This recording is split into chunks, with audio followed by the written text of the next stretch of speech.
Hi, so here we are again. This is my third attempt at trying to do this video and it's driving me crazy. Technology is not my strong point, so I apologise.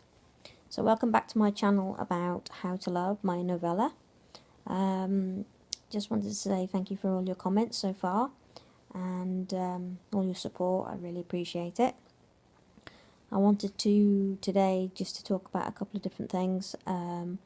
One major theme that's covered in the book that I can give some personal feedback from because of a recent situation that I've been in, and also to give you an update on the book and where I'm at with it. So one of the things I wanted to talk to you about today was about one of the major issues that I cover in the book, which I feel very strongly about, and that's about being on the scene and getting out and about. This, as a wheelchair user, is not easy. I know there's many of you out there with other disabilities, which I completely respect that your situations are different.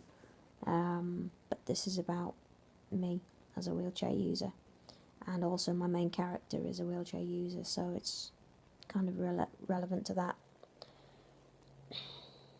It's not easy, and it does put me off from going out a lot.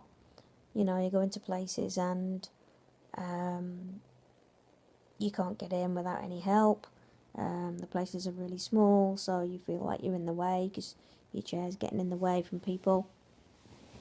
And you go into the toilets and you look for the disabled toilet, and they're not used a lot, so they're basically used for other purposes, i.e. a general dumping ground. So you go in there and there's brooms and mops and buckets and bits and bobs of this and that, and you have to, there's a whole ordeal of getting everything out before you can use it, and also because they don't get used a great deal, they don't get cleaned properly, they don't get maintained, so they might be broken, it might be the toilet system's broke, or the chain's broke, or the tap's dripping, or there's no toilet roll, or it hasn't been cleaned for weeks, and that really frustrates me. And this is the sort of thing that's covered in the book. And also on a wider scale, you know, things like going out to festivals.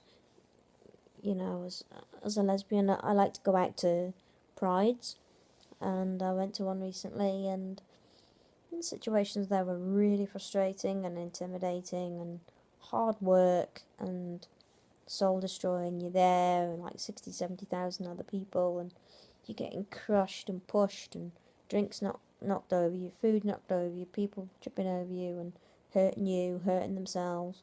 And you get the blame because of course it's your fault that you're in the way.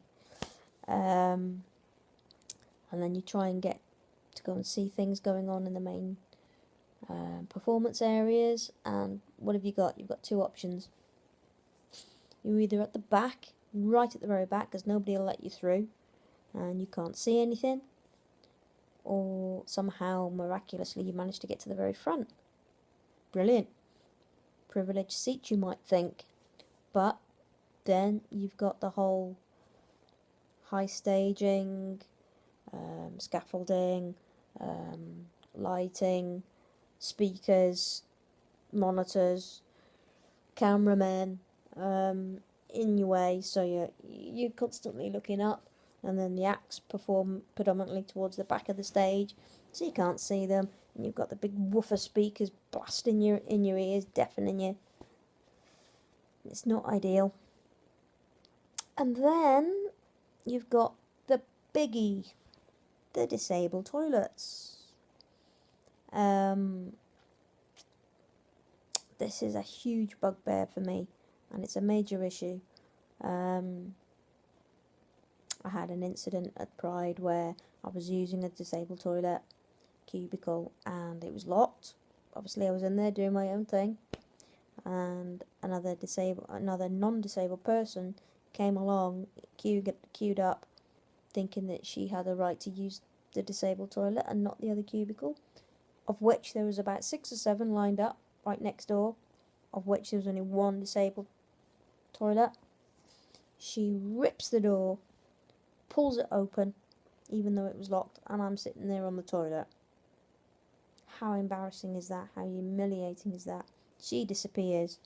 Then 30 seconds later, a member of staff who's a cleaner turns up. He opens the door. Yes, he opens the door. Humiliating, to say the least. So that really upset me. And these sorts of things I talk about in the book, about Charlotte, my main character, about her frustrations, about the things that she has to put up with, and how she tries to deal with it quite lightheartedly most of the time. But these things happen to me all the time. I'm constantly having to think where I'm going, who I'm going with, can I get in, what facilities are there, can I use the loo, am I going to be able to see? And this incident at the weekend really left me feeling quite low. My self-esteem isn't the best most of the time anyway. But this was really quite upsetting, and I've got a lot of emotional stuff that I need to deal with now as a consequence of that. You know, you're there with 70,000 people, and I'm single, and I didn't get any interest whatsoever. So that kind of plays on your mind a bit about who you are, you know, and if you're attracted to other people. So that's left me with a lot of things to think about. And all of this, I think Charlotte hides in the book. All of these feelings, you know, and she's like, she's out, she's bold, and you know, so what to this situation? But I think deep down, you know, there's a lot of hurt, there's a lot of fear for her, as there is for me. I'd like people to come back to me and respond to this blog, either here or on Facebook, or contact me by mobile, text or whatever, and give me some feedback. I'd like in particular any of disabled people out there to get in touch with me and give me some feedback on this. Give me some of your experiences, let me know how you feel. I want people ultimately to be inspired by what I write and relate to it, but also feel uplifted and feel that there is hope, because there is. It's not all doom and gloom. I obviously want this to be a message to other disabled lesbians, and it is okay. We are all human, and it does get better, to quote the L Project. But situations like what I've just been through at the weekend do happen, and they are important, and they do need to be addressed. I will be making a complaint officially, but life's good.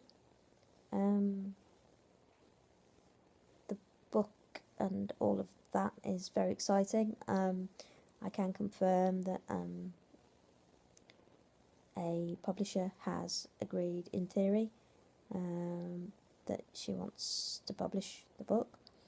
Nothing's been signed yet, so I'm waiting for paperwork, confirmation, and details of costs, etc. But I've been told that a company is taking it on board, so I'm very happy about that. I'd like to thank everybody at this stage that supported me throughout this project. You all know who you are.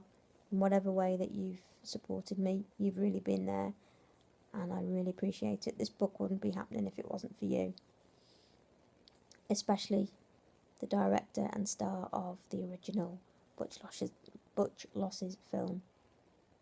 If it wasn't for you, I wouldn't be doing this. So thank you.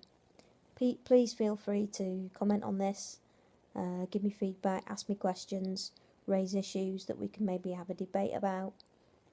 Let's get talking. And I will update you hopefully in the next couple of weeks and give you an update as to how it's going in terms of getting published and how you can get hold of it and when, etc. I've got to keep this short because these videos are driving me crazy, and I really want to get this up tonight. so I'm keeping it short. So thank you, good night, keep watching, keep supporting me, keep giving me feedback, and I'll see you soon. Bye.